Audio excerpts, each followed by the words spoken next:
Yippee-ki-yay.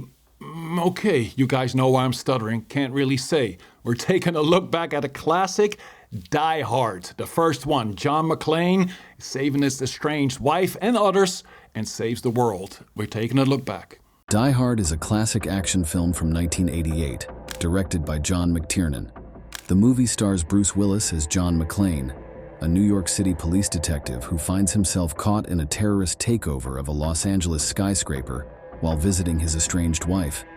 Alan Rickman plays the charismatic villain Hans Gruber, with supporting roles from Alexander Godunov, Bonnie Bedelia, Reginald VelJohnson, William Atherton, Paul Gleason, and Hart Bochner.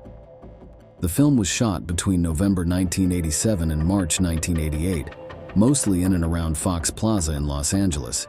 It was based on Roderick Thorpe's 1979 novel, Nothing Lasts Forever. Produced by 20th Century Fox, the movie had a budget of $25 million to $35 million. Despite initial skepticism, Die Hard became a big success and is now considered one of the greatest action films ever made. Plot summary. When the movie starts, it's Christmas Eve, and NYPD detective John McClane arrives in Los Angeles. He's hoping to reconcile with his estranged wife, Holly, at her office party hosted by her employer, the Nakatomi Corporation.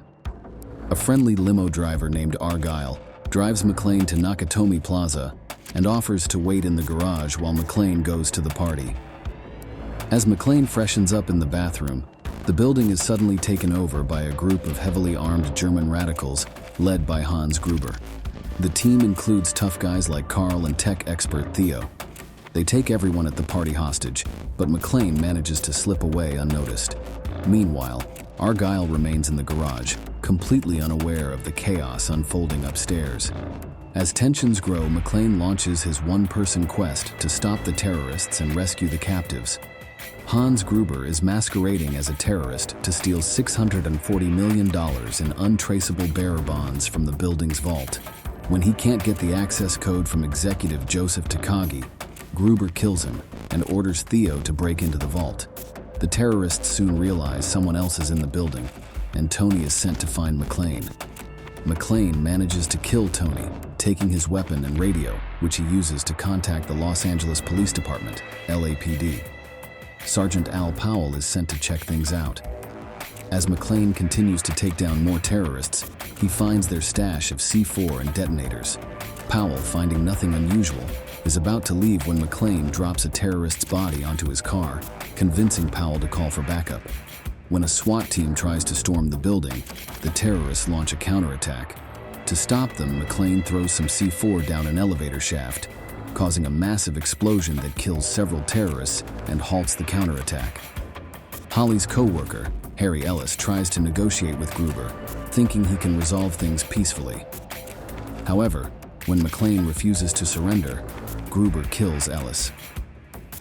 Later, while checking the explosives on the roof, Gruber bumps into McClane and pretends to be an escaped hostage. McClane gives him a gun, but it turns out to be unloaded.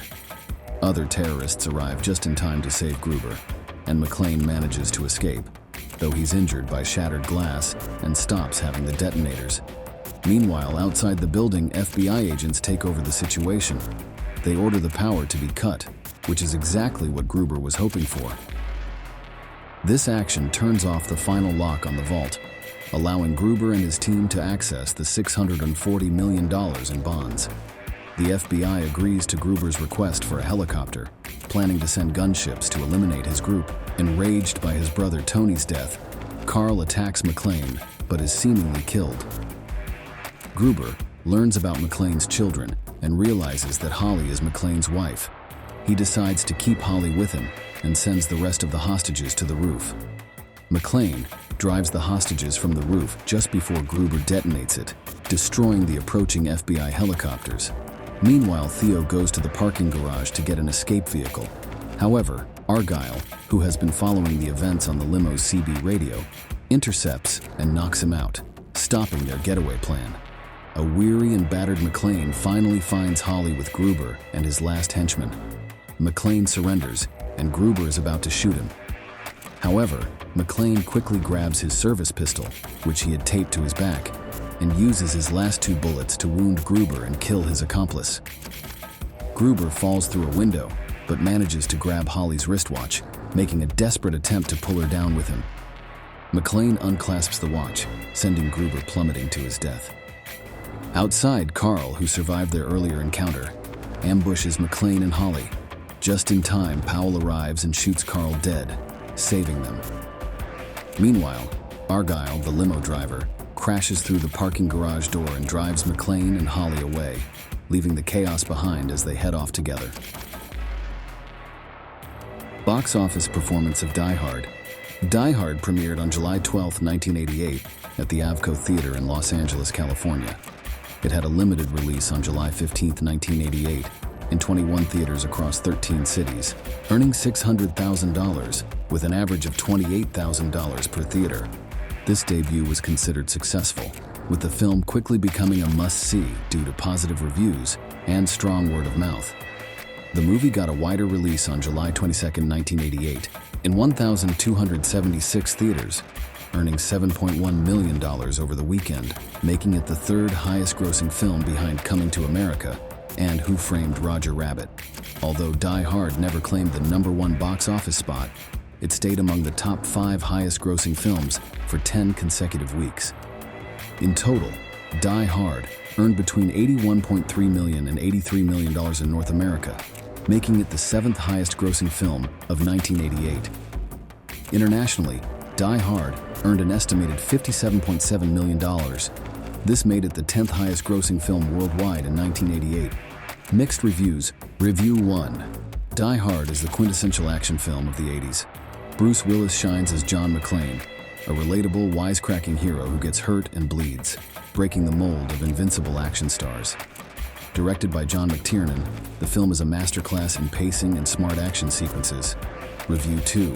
Alan Rickman's Hans Gruber is a standout villain, sophisticated and ruthless. The film's success lies in its perfect balance of action, humor, and character development. Even decades later, Die Hard remains a benchmark for action movies, proving that a great story and compelling characters can elevate a film to legendary status. Review 3. The movie's tight pacing and inventive action sequences keep viewers on the edge of their seats. Die Hard is not just a great action film, it's a perfect example of how to combine smart storytelling with adrenaline-pumping excitement. It's a timeless classic that sets the standard for the genre. Die Hard is undeniably a classic action film that has left an indelible mark on the genre. With Bruce Willis's iconic portrayal of John McClane, Alan Rickman's unforgettable villain, Hans Gruber, and John McTiernan's expert direction, it combines suspense, humor, and relentless action in a way that sets new standards for action movies. Its relatable hero, smart writing, and perfectly paced sequences make it a timeless favorite. Do you agree that Die Hard is one of the greatest action films ever made? Why or why not? Let us know in the comments below. Thanks for tuning in to today's video. If you enjoyed what you saw, don't forget to hit the like button and ring the notification bell so you never miss our upcoming videos. Your support means a lot to us. Take care until the next one, and feel free to drop a comment sharing your thoughts. See you soon.